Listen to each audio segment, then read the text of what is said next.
All right. Sure. This is Brian Mazik of Bleacher Report and Franchise Play, and I have on the line with me Donny Moore of EA Sports. If anybody who doesn't know, he is the ratings czar. He's the man in regards to Madden ratings. So we're going to talk a little bit about that today. How you doing today, Donny? How's it going, Brian? Excited to be here. Excited to talk about Madden NFL 15 with you guys. Yes, sir. I appreciate you being here. Now, let's jump right into it. I know we got like the top 10 rookies list, and by now everybody should have gotten a little bit of a glimpse of this. Just, you know, as you might pretty much, you know, and of course this is going to be attached to an article in Bleacher Reports. You'll be able to follow this in the article, as well as if you're looking or if you're listening and watching this on YouTube, it's in the description of the video. But MDEVEON Clowney and Greg Robinson are number one, both of them rated an 83. So I'd be remiss, though, if I didn't ask about a couple guys. Now, these guys are not in the top 10, but from a Chicago Bears fan standpoint, Kyle Fuller, how did he come out? How did he come out? I mean, you know, to be honest, Kyle, I mean, just in real general sense, I love Kyle Fuller. He's a great corner. I think he's going to fit in with the Bears really nicely. He's really nice and versatile. He's not part of the top 10, so he'll be a part of the division reveal when we reveal all of the divisions. So he'll be a part of the NFC North on August 1st. We're going to release that on esports.com/Madden. Okay. But yeah, I mean, Fuller's legit. I mean, you know, he's got nice speed. He's great at zone and man, and he's you know, good press, good against the run. So he's a good little player. All right, good. So you know, because I'm you know, I have to run with the Bears, right? So trying to get a good idea of what to expect with the rookies. So you know, that's a big part of it. I actually got a question that kind of goes into that whole thing a little bit later, but I also got to ask about Johnny Manziel, because Johnny Manziel's not part of the top 10. What can you tell me about Johnny Manziel, his ratings? He's another guy, you know, he's going to be a part of the same that same day when we release it on August 1st.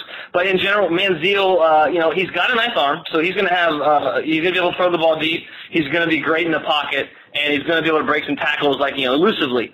So he's going to be, you know, again, his accuracies probably won't be there as a rookie quarterback, but he's going to be a lot of fun for Browns connected franchise players.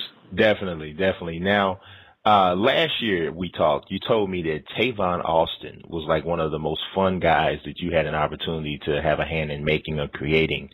Who was that guy this year? Was it, you know, like somebody like Dre Archer, or who was that guy? Yeah, that's a good, just right off the top of my head, he was a lot of fun to create. I mean, what he did at the Combine, I know he's a small guy, so he's not going to get in there and break a lot of tackles, of course, but he's going to be really versatile for the Steelers. He's probably going to line up at receiver and at running back. He's probably going to catch a lot of balls. He was a lot of fun to create. But as far as, really, this might surprise you, Aaron Donald, defensive tackle for the St. Louis Rams. Usually, you know, you don't think of the defensive players really as fun to create, but what he did, both on film and at the Combine and all his measurables, was just, you know, it was insane. So coming into Madden, he's going to have 81 speed as a defensive tackle, which is his fastest in the league by a long shot, and as well as having 82 agility, which ties him with Ndamukong Suh, 82 for a defensive tackle, 93 strength. The guy can rush the passer, and he's good against the run. The only knock on him, right, was that he's 6 foot, 280 pounds. But in Madden, you know, as long as he's got the ratings and the measurables, that doesn't matter. His height doesn't matter whatsoever. Right, and then the other thing of it is you can compare him to guys like Geno Atkins, who have similar measurables and, you know, turn out to be Pro Bowl level defensive tackles. So could work out that way. So yeah, I mean, I think Donald's. I mean, again, he doesn't have the power moves and the block shedding and all that type of stuff like a veteran like Geno does. But you get him in franchise mode, progress him. He's already, like I said, he's got the speed. He's got the great all around skills. So I think he's just a real fun player to build around in franchise. Right, and he's rated a 79 to start it out. So he's like tied for the 4th highest rating for rookies. He's tied with CLINTON-DOX and LEWAN. So that's just a mental note for people to make as they're trying to gauge like what rookies they may want to take control of. Now, how many, if any, rookies have had their real faces scanned for the game? There are a handful. It's obviously the top guys. I know that Clowney is one. I know we got Manziel. I know we had Bridgewater. Those are the top guys off the top of my head. You know, as rookies, it's hard to, you know, we're obviously focused on the veterans and the guys that are the star players, but we want to make sure we get the rookies. And I think every year we're sort of fine-tuning our process to sort of get these guys in the process, you know, their faces scanned sooner. So, you know, the hope is to maybe get, you know, half the league in a year or so. I mean, it's a great, we're doing a lot of great stuff. The art team's doing great stuff with the face scan stuff. Man, it would be awesome to be face scan guys at the draft. That would be awesome. You know. Oh, trust me, our people here have thought of every idea. It's usually just a logistics issue trying to get them all in one place one time. So usually we've had a lot of luck with like the mini camps and the training camps, getting a lot of guys in. Yeah, face scanning at the draft would be awesome. Imagine what the reveal of the face scan results would look like on Twitter. The buzz that would create would be awesome. But let's see now. Maybe I need to go talk to the marketing Anthony after this. I think we should reveal it live. It should be like they get drafted, and then 5 minutes later, part of that is their face is revealed in game. Yeah, that would be hey, and get our guys on that now. Hey, just give me a shout out when you guys do it, since it was like my idea and everything. No problem, dude.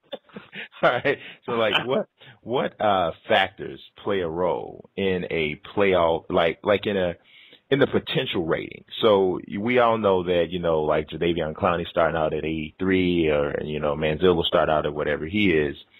Explain how that works, like in a connected franchise. What causes the progression?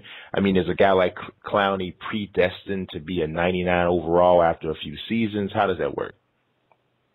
No, so, you know, just to maybe go back in time a little bit, we used to have something called potential rating, and in franchise mode, the old school franchise mode, that would sort of dictate, you know, how a guy would end up in his career, right? Like, if we gave someone high potential, chances are, unless he got hurt, he'd end up close to that. Now, with connected franchise mode and the stuff that Josh Lumen and his team created, it's really about what you do and how you build your player up.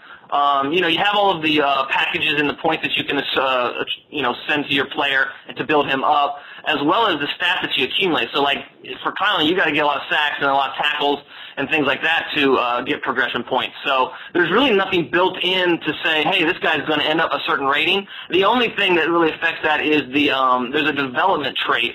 And we can set different players to either be like superstar or quick or normal. Most rookies sort of are set by normal for default. A guy like Clowney will be set as quick, just because we think he's on the fast track to make a big impact in the NFL. So we sort of try to tag the really impact players, impact rookies with quick, and then some of the guys that are coming off injury, we might tag their development process with slow. Okay. And keep in mind, like, throughout the year, you know, I'll update these in roster updates once the guy either gets healthy or, you know, whatever it is. Yeah, that's kind of what I was pointing at. I did kind of forget that the potential thing was taken out, and now it's all about building up the teams through XP in the connected franchise. So, and I guess the limitations, one of them is that you're saying, some guys might be on the quick track or slow track or normal track, but also their starting point dictates. So obviously, if you got a guy who, when you started your connected franchise, and obviously the ratings aren't being impacted by your updates, you got a guy started at a 64, it's going to be more difficult for him to get to a 99 as it would be for a guy who started at 83.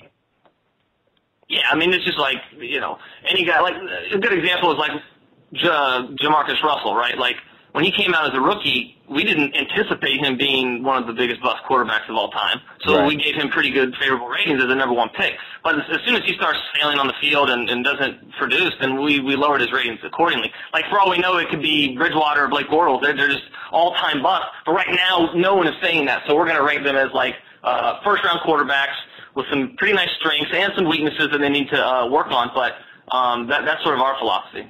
Cool. Got it. Now, one more question for you, and then I'll definitely let you go there. Based on your ratings, if I were trying to decide for a team that I wanted to control and connected franchise that has like enough young players for me to enjoy the game, you know, some exciting young guys, maybe not the highest rated guys, but some exciting young guys, but still offer me a challenge of like building up a team that's not a winner into like a Super Bowl team, what team would you say would be like the best choice? Yeah, one of the teams I've been playing with a lot throughout the development process is like my franchise team was the Bills. Okay. I like the Bills a lot. They're a young team, E.J. Manuel, and they got obviously exciting Sammy Watkins, rookie wide receiver now. But they, lose Kiko Alonso now for the whole year with his torn ACL. And he's basically, the heart of their defense. So I would probably now go with the Rams again. You got, we've mentioned Aaron Donald. You got Greg Robinson, who comes right into the league as the #1 run-blocking rookie and the #3 overall left guard run-blocking player. So he's a guy you just run behind him with either, the new rookie Trey Mason, or you can go with Zach Stacy. You got Tavon Austin that we talked about from last year, who's just he's got everything in terms of moves and quick, avoidance moves. So they're like a good team to build around if you want to challenge, because you're in the NFC West against the Seahawks, the 49ers, and the Cardinals. So that's a challenge right there. And they have a little bit of everything. Good defense too. Robert Quinn is nobody's fool. I mean, he's pretty much the most dominant pass rusher next to J.J. Watt in the game. Yeah, and of course, Chris Long's not a slouch on the other end. So, yeah, I can definitely see that. And still not a playoff team, like you said. So it definitely does present a challenge. Donny, it was a pleasure getting an opportunity to speak to you again. I hope, we can maybe work in at least one more conversation during the season just to kind of talk about ratings updates and that sort of thing. But like I said, it was a pleasure. Yeah, great talking to you, Brian, and for sure, I love doing stuff throughout the year, love everything at Bleacher Report. And just remember, the game comes out, Madden NFL 15, August 26, 2014. Make sure to get it. All right. Appreciate it. That was Donny Moore of EA Sports. The ratings are for Madden, like you said, Madden 15 coming to you very soon. Thanks a lot.